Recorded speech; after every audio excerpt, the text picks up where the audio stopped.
sina Sir Michael Abad at Sir Jens Alejandro. Sir, good morning po. Morning, sir. Good morning, good morning. Good morning po. Good morning. Ayan, sir. Yes, sige po. Ayan, bati naman tayo sa ating mga kababayan. Bati naman tayo sa ating mga kababayan, bro. Good morning po sa inyong lahat. Welcome po. Ayan. Sir Jens, bati naman kayo. Good morning sa lahat ng Pilipinong nanonood. Good morning sa inyo kasi ang aga-aga nyo. Anong oras hanggang anong oras po ang ating car wash? Hanggang 9 p.m. po. Hanggang 9 p.m. Okay. Okay, question. Ito pong ginagawa nating paglilinis. May wastong paraan po ba dapat talaga na inoobserba sa paglilinis ng kotse? Yes, tama po. May proper way po tayo ng paghuhugas ng kotse. Oo. At ano po ba yung mga proper way na ito? May kinalaman po ba sa lakas ng pressure ng tubig?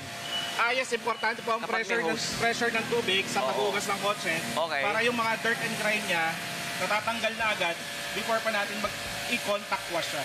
Kasi yung buhangin, di ba yung mga fine particles, yung mga buhangin, yun ang nakakakos ng swirl marks ng gas-gas sa sasakyan. So, importante pong malakas pong pressure ng tubig. Importante po. Sir Jens, kung wala po tayong malakas na pressure ng tubig, malakas na hose, paano po ba? Pwede po bang tabo at tubig lamang?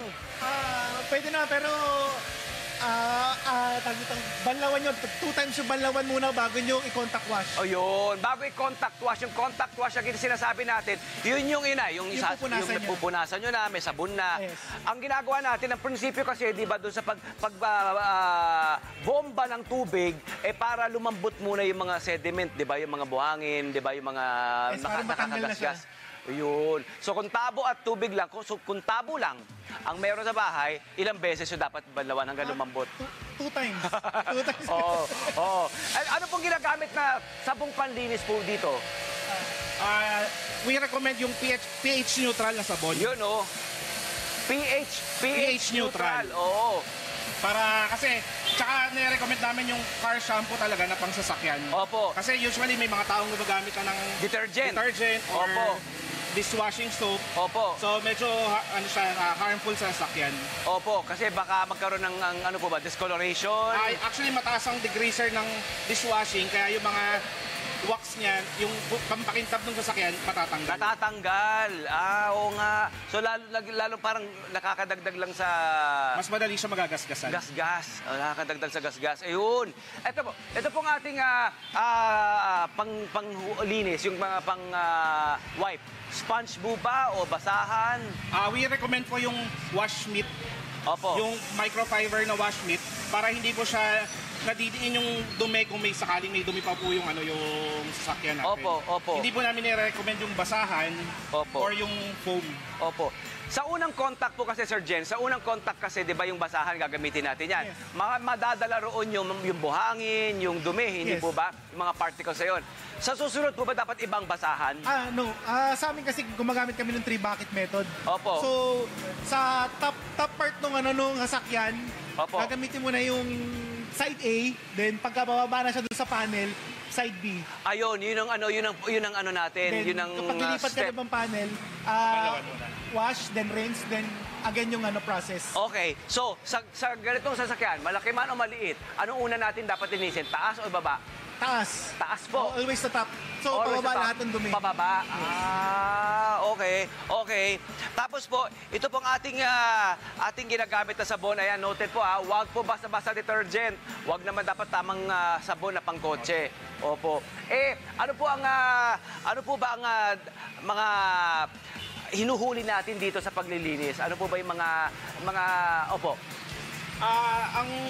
Ang kailangan kasi natin is yung matutunan natin yung proper way ng paghuhugas ng kotse. Yun. Para ma-maintain natin yung kintab, ma-maintain natin yung ganda ng sasakyan. At the same time, ma-prevent natin yung pagkaluma ng mabilis. Opo. Matanong ko po ba, itong inyong negosyo, mahusay po bang negosyo ito sa mga kababayan natin? Ilagay natin sa level ng mga kababayan natin na gusto na magkaroon ng startup na ganitong car wash business. Magkano po ba dapat ang nagiging puhunan?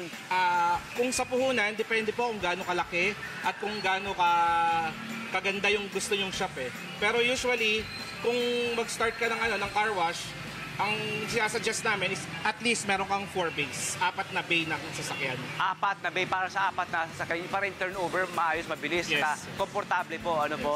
Aba, at ito po bang ating may katanungan ng mga kababayan natin, dapat daw po bang linisin ang kotse sa initan o sa shade? Nire-recommend po namin na huwag po sa direct init. Kumbaga, hindi po siya nasisikatan ng direct na araw. Kasi mabilis po matutuyo yung sabon at the same time yung tubig, magkakaroon siya ng mga watermarks tsaka Yun, marka ng yung sabon. opo, minsan nanunuot na dun sa ano po, no, Yes sa po. enamel, ano po. Opo. Ano po ba ang ano po ba Sir Jens, si Sir Jens naman, ano po ba ang mapapayo nyo sa mga kababayan natin? Gaano po ba kadalas dapat ang paglilinis ng kotse? Araw-araw po ba? Paano po ba ito yes. Opo. Nare-recommend ko siguro once a week.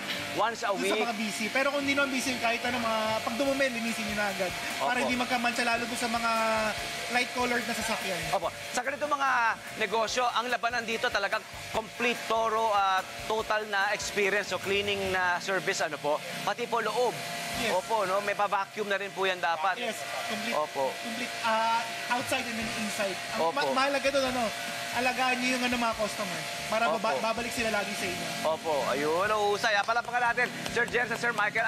Tanggapin niyo po ang aming munting regalo mula sa Miniso. Ito po ay pwede niyo sa kotse. Lagay sa kotse. Thank you po. Para yung pasahero po Hahanap niyo po ba yung household items, health and beauty products, fashion accessories, food and drinks? Aba, punta na sa Miniso. Bisitahin ang Miniso website and social media pages for more updates. Dahil sa Miniso, life is for fun.